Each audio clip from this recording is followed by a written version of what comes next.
আমি যে আয়াতখানা তেলাওয়াত করেছি সেই আয়াতে সারমর্ম যে অংশটুকু সেটাকে আগে বলি। গীবত কি বলেন? গীবত। আচ্ছা, গীবত মানে কি? কি বলতে পারবে কেউ? গীবত মানে কি জানা আছে? গীবত মানে পরচর্চা, আর গীবত মানে পরনিন্দা, পরচর্চা। এই সবের মধ্যে কিন্তু গীবতটুকু পড়ে যায়। পরচর্চা, পরনিন্দা, খাস করে এই দুটো বিষয়, পরচর্চা, পরনিন্দা। এই গীবত সম্পর্কে যদিও আমি সংক্ষিপ্ত আগে বলেছিলাম, আজকে বিস্তারিত আলোচনা, তবু সংক্ষিপ্ত। মানুষের একটা বদ অভ্যাস হচ্ছে গীবত। কি অভ্যাস? বদ অভ্যাস। আচ্ছা, আমার আপনার কি মনে হয় যে একটা ভালো মানুষ কখনোই লোককে নিয়ে পরচর্চা করবে, অপরকে নিয়ে চর্চা করবে, অপরকে নিয়ে নিন্দা করবে, ঘৃণা পোষণ করবে, তার যে দোষগুলো সেগুলো তুলে ধরবে? এটা কি ভালো মানুষের কাজ হতে পারে? বা এটা কি সৎ কাজ হতে পারে? কখনোই না। তাহলে গীবত যেটা আর কি, সেটা একটা খারাপ মানুষের কাজ, বা মানুষের একটা খারাপ স্বভাব। কি স্বভাব? খারাপ স্বভাব, যেটা কিনা একটা মুমিনের মধ্যে থাকতে পারে না। একটা মুমিনের মধ্যে গীবত কখনোই থাকতে পারে না। কেন না? গীবত কি বললাম? আর চলে আসেন আয়াতের মধ্যে আমরা চলে যাই। সূরা হুজরাতের 12 নম্বর আয়াত, 39 নম্বর সূরা।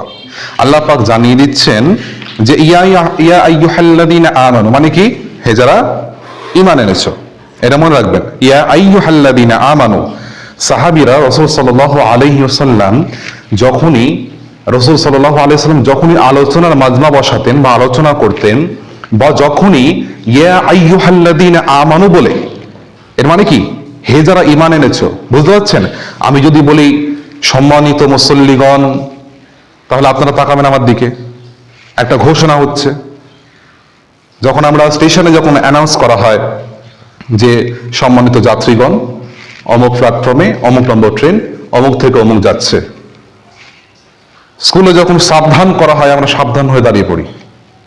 যখন বিশ্রাম বলা হয়, আবার বিশ্রাম হয়ে দাঁড়িয়ে পড়ি। যেমন নামাজের পরে কোনো এলান থাকলে আমরা কি বলি? সম্মানিত মুসল্লি, একটু শুনবেন, এইভাবে কথা বলি। বা কাউকে ডাকার হলে সম্মান সূচক ভাবে আমরা তাকে ডেকে সজাগ করি। তেমনি যখন এই ইয়া আইয়ুহাল্লাযীনা আমানু, হে যারা ঈমান এনেছো, এই আয়াত যখনই বা আয়াতের শুরু যখনই হতো, আল্লাহর হাবিবের সাহাবাগণ সজাগ হয়ে যেতেন যে আবার না জানি কি আয়াত নাজিল হয়, আবার কি না হুকুম নাজিল হয়, আবার কি না আহকাম, যেটা আদেশ করা হয়েছে বা যেটা আদেশ করা হবে না। বুঝতে পারছেন কথা?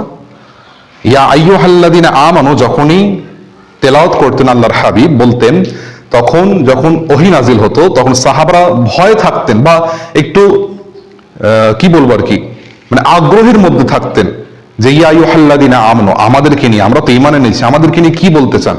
তখন আল্লাহ নয় একটা কোনো নিষেধ কাজকে বর্জন করতে বলতেন, নয় একটা কাজকে ধরে রাখতে বলতেন। তেমনি এখানে কথা বলছি, ইয়া আইয়ুহাল্লাযীনা আমানু, আল্লাহ বলছেন, হে মুমিনগণ, তোমরা বেশি বেশি ধারণা করা থেকে বেঁচে থাকো। কি করা থেকে? ধারণা মানে কি? কোন একটা কিছুকে নিজের মাথায় খেলানো। ধরেন একটা বিষয়, আমি একটা ছেলে, আমি আমার সাথে মানুষ, আমি একটা ছেলে, আমি গিয়ে ওখানে বসে লোকের সাথে আড্ডা দিচ্ছি। আপনি একদিন গিয়ে দেখলেন যে লোকের সাথে আড্ডা দিচ্ছে, সকলের সাথে বসে বেশ আড্ডা দিচ্ছে। আপনি গিয়ে অন্য একটা মুসল্লিকে বললেন যে আমাদের মহল্লার ইমাম সাহেব ঘাটে বসে কি আড্ডা দিচ্ছে লোকের সাথে। হিন্দু লোকগুলো বসে থাকে ওখানে, ভাইগুলো বসে থাকে, চাচাগুলো বসে থাকে, তাদের সাথে আড্ডা দিচ্ছে। আপনি এসে একটা মুসল্লিকে বললেন, সে আরেকটা মুসল্লিকে বলল, সে আরেকটা মুসল্লিকে বলল। এইভাবে করতে করতে পুরো মহল্লায় ছড়িয়ে গেল। যখন কথাটুকু আমার কানে এলো, তখন বিষয়টুকু এইভাবে দাঁড়ালো যে আমি ওখানে আড্ডা দিতে যাইনি, আমি তাদেরকে দিন সম্পর্কে বোঝাচ্ছিলাম। কি বললাম?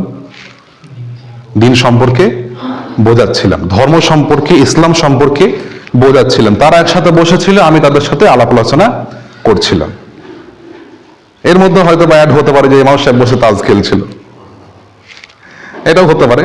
তাহলে কি বললাম, এই যে সন্দেহ, ধারণা, চোখে দেখা এই ধারণা একটা মানুষের মিথ্যেবাদী হওয়ার জন্য এতটুকুই যথেষ্ট যে সে কোনো বিবেচনা, কোন রকম বিবেক বিবেচনা ছাড়াই কথা মানুষের কাছে পৌঁছে দেয়। একটা লোকের মিথ্যাবাদী হওয়ার জন্য এতটুকুই যথেষ্ট। তাই আল্লাহ পাক কি বললেন, যে তোমরা বেশি বেশি ধারণা করা থেকে বিরত থাকো। আমরা মাঝে মাঝে উল্টো পাল্টা ধারণা করি না মানুষ সম্পর্কে। তাই এই ধারণা থেকে, প্রথমত এই আয়াত থেকে একটা শিক্ষা সূরা হজরতের, যে এই ধারণা থেকে আমাদেরকে বাঁচতে হবে। দেখেন, যদি ইমাম সাহেব ওখানে বসে তাস খেলতে, আড্ডা দিত সত্যি, তখন তো সেটা একদম আলাদা কাজ, সেটার পদক্ষেপ নেওয়া যেত। কিন্তু সে যখন ওই কাজটা করছে, মানুষের কাছে পৌঁছে গেলে ইমাম সাহেব আড্ডা দিচ্ছে, তাদের সাথে গল্প করছে, হয়তো দুকটাক ফোঁকো মেরে দিয়েছে, ঠিক নেই, তাই কিনা, তখন কি হবে, শুধু ইমাম সাহেবের ঝাড় চলে যাবে। ইমাম সাহেবকে ঝেঁটিয়ে তাড়িয়ে লাথি মেরে বার করে দিতে হবে, কিচ্ছু করার নেই। তো এই হচ্ছে বিষয়, ধারণা। আমার কথা বলার বিষয় হচ্ছে কি, ধারণা। ধারণা প্রসূত কোনো কাজ, কি বললাম, আল্লাহর হাবিব বলেছেন একটা মানুষের মিথ্যেবাদী হওয়ার জন্য এতটুকুই যথেষ্ট যে সে যেটা শোনে সেটাই প্রচার করে, তার যাচাই কিচ্ছু করে না। তাহলে আমরা যখন দেখলাম যে ইমাম সাহেব ওখানে বসে আড্ডা দিচ্ছে, ইমাম সাহেবের সম্পর্কে একটা আলাদা একটা মাজমা তৈরি হয়ে গেল যে ইমাম সাহেব ওই করছে, গোনহা করছে, এখানে আড্ডা দিচ্ছে, ফুক ফাঁক মারছে, তাসও খেলছে। তাহলে এই যে বিষয়টা যখন সমাজের মধ্যে ছড়িয়ে গেল, তখন কি করা হলো, তোহমত দেয়া হলো। তোহমত মানে কি, তোহমত মানে মিথ্যা অপবাদ। তোহমত মানে কি, মিথ্যা অপবাদ।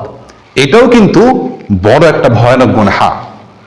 মিথ্যা তহমত বা অপবাদ দেওয়াটা, যতক্ষণ না আপনি সেই ব্যক্তির কাছে গিয়ে ক্ষমা চাইছেন, ততক্ষণ পর্যন্ত আল্লাহ পাক হয়তো আপনাকে ক্ষমা করবেন না। হয়তো আল্লাহ পাক আপনাকে ক্ষমা করবেন না যতক্ষণ আপনি সেই ব্যক্তির কাছে গিয়ে ক্ষমা চাইছেন। বুঝে গেছে তহমত বা মিথ্যাটা কি, মিথ্যার বিষয়টা কি? তাই আল্লাহ পাকের কাছে দোয়া চাই, আল্লাহ যেন সন্দেহাতীত বিষয় থেকে আমাদেরকে রক্ষা করেন, হকের পথে চলার, সত্য পথে চলার, সত্য বলার, মিথ্যা থেকে দূরে থাকার তৌফিক দেন। সকলে বলি আল্লাহুম্মা আমিন।